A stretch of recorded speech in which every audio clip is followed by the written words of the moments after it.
नमस्कार.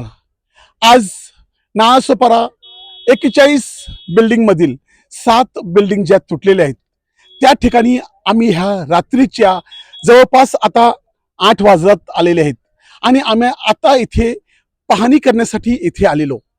इकडे आल्यानंतर इकडची भयानक परिस्थिती संपूर्ण दिवस इकडचे जे घरं तुटलेले आहेत, जे माणसं रस्त्यावरती आलेले आहेत, हे आपले मुलं बाळ हे ह्या उघड्यावर सोडून ते कामाला जात असतात.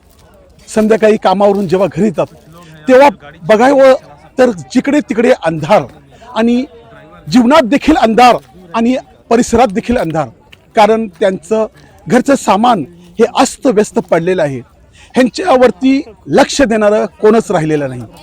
आता ह्या सर्व माणसाची काय इथे कंडिशन आहे, काय परिस्थिती आहे, हे आपण त्यांच्याच तोंडून ऐकूया.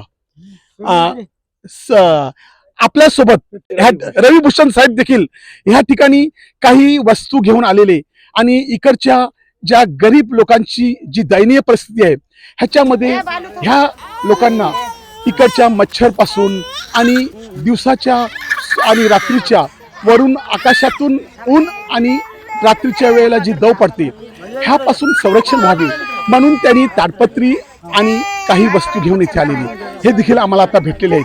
हे काय सांगत आहेत ते आपण ऐकूया. सर नमस्कार. नमस्कार सर, ये जो इधर के लोगों की 7 बिल्डिंग टूटी है और इनकी जो हालत खराब हुई उसके बारे में आप क्या बोलना चाहते हो? हाँ, मैं यही बोलना चाहता हूँ कि आज हमारे पड़ोसी लोग हैं, हम लोग भी वसंत नगरी में एवरशाइन में ही रहने वाले लोग हैं. आज ये लोग बड़ी मुसीबत में हैं. इनके घर बच्चे जो भी महिलाएं हैं सब बाहर आ गई, खुले आसमान के नीचे आ गई हैं. तो ऐसे में इंसानियत के नाते हमारा एक कर्तव्य है. ठीक है, जो हुआ या जैसे हुआ उसमें कोई राजनीति नहीं करते हैं, तो इंसानियत के नाते हम लोग इनका हर तरह का मदद करते हैं. और एक छोटी सी मदद जो है आज इनके लिए बहुत बड़ी मदद है. जैसे कि एक दिखाइएगा कि इस तरह के कुछ मस्कीटो नेट होते हैं.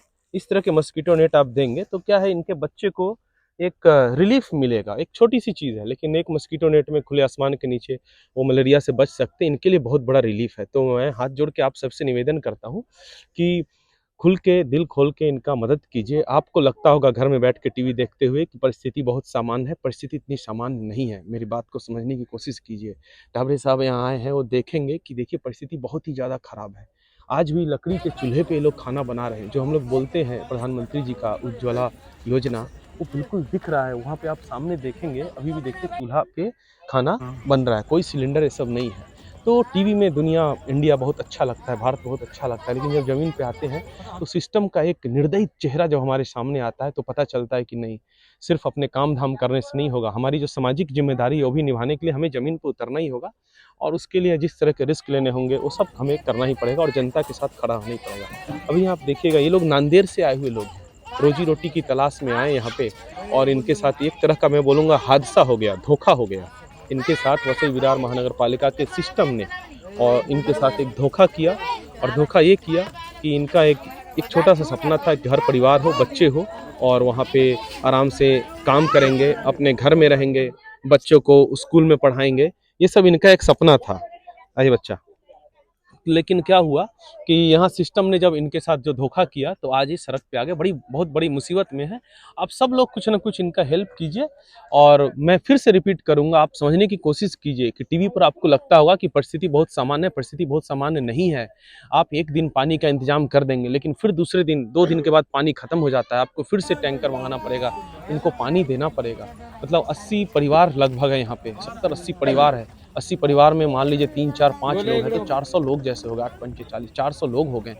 तो उनके लिए आप मदद कीजिए. जिस तरह की मदद आप करेंगे ईश्वर आपको देख रहा है और आपको हमेशा अच्छा ही करेगा आपके साथ. अभी आप देखिए, नहीं ताली की बात नहीं है, अभी आप देखिए कि वसई नालासोपारा, जैसे नालासोपारा हम बोलते हैं, नेताओं की फैक्ट्री है. आपको बहुत सारे नेता मिलेंगे, लेकिन अभी वो कहाँ हैं? 2-4 लोग आगे आए हैं, कोई खाने का इंतजाम कर रहा है. जो भी लोग कर रहे हैं मैं उन सबका धन्यवाद देता हूँ. कोई कंबल दे रहा, जो भी कर रहे हैं उन सबका धन्यवाद देता हूँ. अभी कोई राजनीति नहीं करते हैं, और इसमें आपका इन नेताओं का भी एक मानवीय चेहरा सामने आ रहा है. तो आप सब लोग बाहर आइए और इन बच्चों की मदद कीजिए. अभी मैंने इन बच्चों के पिताजी से बात किया तो बोल रहे हैं कि 3-4 महीने की वो फीस नहीं दे पाए हैं. तो हम लोग एक जिम्मेवारी भी लें कि कितने सारे बच्चे हैं उनको काउंट करें, और यहीं पे वो स्कूल है उन स्कूल में पूरे साल की फीस भर दें और शायद वो स्कूल भी टूटने वाला, उसके बाद इन बच्चों का क्या होगा, बहुत बड़ा सवाल है। इसके पहले भी हमने ये मुद्दा उठाया था कि इन विस्थापितों को महाड़ा की जो बिल्डिंग बनी हुई है जिसमें कबूतरों ने अपना राज जमा लिया है, इनको वहाँ पे इनको कुछ दिन के लिए रखा जाए, इनको उस तरह का सपोर्ट सिस्टम दिया जाए। आप क्या है कि इस तरह के बिल्डिंगें तोड़ सकते हो, लेकिन हमारे मजदूर भाइयों का हौसला नहीं तोड़ सकते हो। ये कुछ ना कुछ रास्ता अपने बना रहे हैं, लेकिन इस समय में इनको थोड़ी मदद की जरूरत है। इसके बाद आगे फिर अपना रास्ता खुद बना लेंगे। ये वही लोग हैं जो इस शहर का निर्माण करते हैं। आपको मधुबन में बड़ी बड़ी बिल्डिंगें जो बनी हुई दिखाई देती है, इसको बनाने वाले कोई बिल्डर नहीं है, इस भ्रम से बाहर आ जाइए। इसको बनाने वाले यही मजबूत हाथ है, यही लोग उस बिल्डिंग का निर्माण करते हैं साहब। आज इनका घर टूट गया है, आज हम और आप जिस बिल्डिंग में रहते हैं उस बिल्डिंगों का निर्माण इन्हीं लोगों के हाथों हुआ है, इसमें कोई शक मत रखिए। तो इनको मदद कीजिए, इनका सम्मान बचाने के का वक्त है, इनके साथ खड़े रहिए, बहुत जरूरी है, थोड़ी मदद जरूर करिए। धन्यवाद। काका तुम्ही काय सांगाल, तुम्ही काय बोला? आम्ही काय सांगणार साहेब, आता आम्ही असे उघड्यावर हाव. आम्हाला फक्त तुम्ही आमच्या लेकरा बाळाला आम्हाला कुठेतरी सहारा द्या. आम्ही इथलेच हो, महाराष्ट्रातलेच हो. आम्हाला राहायलाच घर नाही. आम्ही आता इदा उठाव अशी हे आता येऊन खातात आमचे कुत्रे, हे आता ठेवलेले सगळेच त्याच्यावर हागून मुतून जातात दिवसभर. आम्ही कामाला जात असतो साहेब. बस काय करायला पाहिजे आम्ही आता? असं आम्हाला राहायची सुविधा कुठेतरी करा सरकारनं, तुम्ही सगळे मिळून मायबाप. बस मुलं तुमची शाळेत जातात की नाही आता? आता कसे जातील सर शाळेत? मान आता कसे जातील हो शाळेत? हे शाळा जवळच आहे की कशी आहे, कुठे आहे? जवळ कशा एक नंबरला होती, कोणाची तिकडे खाली डाऊन गेली, कुठं इथं आचुळ्यात कुठं होते. बाई या ना. हा तुम्ही आता कसं काय जेवण वगैरे, तुम्ही आता कामाला जाऊन आल्यानंतर जेवण कसं बनवता बाय? आता जेवण साहेब आम्हाला रुपये भाऊ देतात, रुपयाचा भाऊ आम्हाला देतात, जेवण आणून देतात. आमची 5-6 दिवसापासून जशी बिल्डिंग पडली तशी आमची व्यवस्था चालू आहे. मात्र एवढंच की आम्ही काम करून हे जे केलं होतं ते आमचं व्यर्थ गेलं. आम्हाला बिल्डरनं फसवलं. आम्हाला देतो म्हणला, पेपर देतो म्हणले तुमचं पेमेंट झाल्यानंतर. कुणाकडे 10,000 कुणाकडे 5,000 असे बाकी राहिले. तेव्हा ते 10,000 5,000 न्यायला आलाय बी नाही आणि आम्हाला त्यानं 10 वर्षात तोंड दाखवलं बी नाही. आम्हाला असं वाटलं की आम्ही आता राहिलो इथं, आमचे पैसे देण्यात आलेत तर आमचं स्वतःच झालं. आम्ही अडाणी लोक, आम्ही शिकलेले लोक नाही आहे, याच्यात शिकलेले लोक नाही. आम्हाला वाटलं आम्ही राहायला म्हणजे आमचं स्वतःच घर आहे असं वाटलं. आता या ज्या वेळेस त्यानं जे बिल्डिंग बनवली तर मग सरकारनं बनवू कशी दिली इथं, हे तर सर्वांनाच कळायला पाहिजे. तुम्ही आता जेव्हा तोडाय आले त्यावेळेस तुम्ही बनवायची होती ना, त्यावेळेस तुम्ही रोखवा होती. आम्ही कशाला घेत होतो? आम्ही गरीब माणसं, गावी कुणा लोन उचललं, कोणा शेती विकली, कोणा दुकान विकलं, तिकून येऊन आम्ही आमच्या मुलाच्या शिक्षणासाठी इकडे आलो. आपलं पोट भरणं होते, आपले लेकर बाळ जगतात, शाळा शिक्षण होते लेकराचं आपल्या, म्हणून आम्ही इकडे आलो साहेब. म्हणजे असं होईल म्हणून पुढे आम्हाला काय माहिती? असं काय माहिती? आम्हाला फसवल्या गेलं. आम्ही अडाणी माणसं होतो, आम्ही शिकलेले नाही. आम्ही शिकलेले असतो तर असे आंधळे होऊन बसलो असतो का? मग आता आमचं जर खुदचं नसतं तर आम्ही इथं बसत होतो का असे? बस एवढंच आमची मेहरबानी आहे. आम्हाला सगळे तुम्ही मायबापा, आम्हाला एवढी मदत करा. आम्हाला कुठंतरी जागा आमच्या मुलाबाळाला आम्हाला पाहिजे. आम्हाला दुसरं काही नाही पाहिजे तुमचं. आम्हाला कुठंतरी राहायला घर द्या, बस एवढीच मेहरबानी. आता तुम्हाला जेवण बाहेरून देतात, हो. तुम्ही इथे राहता, हो. परंतु आता जर का अशाच कंडिशन मध्ये हा. पावसात आणि थंडीत तुम्ही कसे काय दिवस आम्ही आता असेच गुजारणार साहेब. आम्ही आता दिवस असेच काढणार. जोपर्यंत आम्हाला सरकार न्याय देत नाही तोपर्यंत आम्ही इथं कुठून हलणार नाही. आमचं काही एक माणूस नाही इथं, 60-70-100 माणूस आमचा आहे.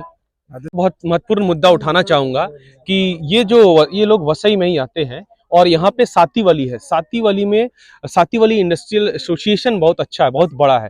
उन लोगों से भी हाथ जोड़ के निवेदन है कि आप लोग कभी तो आइए यहाँ पे और एक बार देखिए। यहाँ कम से कम 80 लोग हैं जिनको काम की जरूरत है, तो आप उनको काम दीजिए। और मराठा उद्योजक लॉबी भी एक बहुत बड़ा लॉबी है। मराठा उद्योजक लॉबी के भी चेयरमैन, सेक्रेटरी, ट्रेजरर, उनसे मैं रिक्वेस्ट करूंगा कि यहाँ पे आप आइए, इस जगह में वसंत नगरी के पीछे ही है, और आके आप देखिए यहाँ 70-80 लोग हैं, उसमें से 25-30 लोग को भी आप काम देंगे तो इनकी बहुत बड़ी मदद होगी। तर तुम्ही आता आपण बघितलं, इकडचे जे रहिवासी होते त्यांचं घर गेलं म्हणजे टोटल सर्वस्व गेलेलं असं त्यांना वाटत आहे.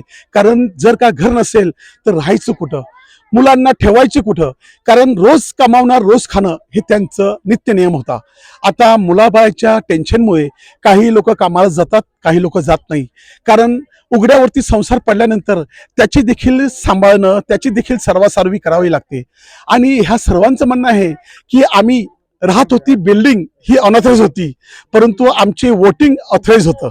म्हणजे अनऑथराईज बिल्डिंग मध्ये राहणारी व्यक्तीचं वोटिंग ऑथराईज होतं आणि बिल्डिंग अनऑथराईज होती म्हणून तोडून टाकलं. तर आता आम्हाला आमच्यावरती बघणार आहे कोण? बरोबर दिवस देखील त्यांचं म्हणणं असं आहे की दिवस देखील असा बघितला की इलेक्शन पर्यंत ह्या लोकांनी काहीच केलं नाही, पण इलेक्शनच्या बरोबर झाल्यानंतर आमच्या बिल्डिंग तोडायला सुरुवात केली. आता त्यांचं म्हणणं असं आहे की आमची तुमच्याकडे एकच विनंती आहे, आम्ही हात जोडतो, आमचे लेकरं बाळ हे उघड्यावरती झोपतायत, मच्छर वरून रात्रीच्या वेळेला थंडी, दिवसा ऊन, ह्या सर्व गोष्टीमुळे ह्यांना आजारपणाला सामोरे जावं लागत आहे. जेवण ह्या ठिकाणी त्यांना माजी महापौर रुपेश जाधव यांच्याकडून येत आहे, परंतु हे जेवण त्यांचं म्हणणं आहे आम्हाला कधीपर्यंत मिळेल ह्याची देखील शाश्वती नाही. आम्ही इथे बसलेलो आहोत, आम्हाला नंतर आमचं भविष्य काय ह्यांची त्यांना चिंता लागून राहिलेली आहे. वसई लाईव्ह न्यूज साठी दिलीप डाबरेसह मोजेस डिसूजा, वसई. नमस्कार.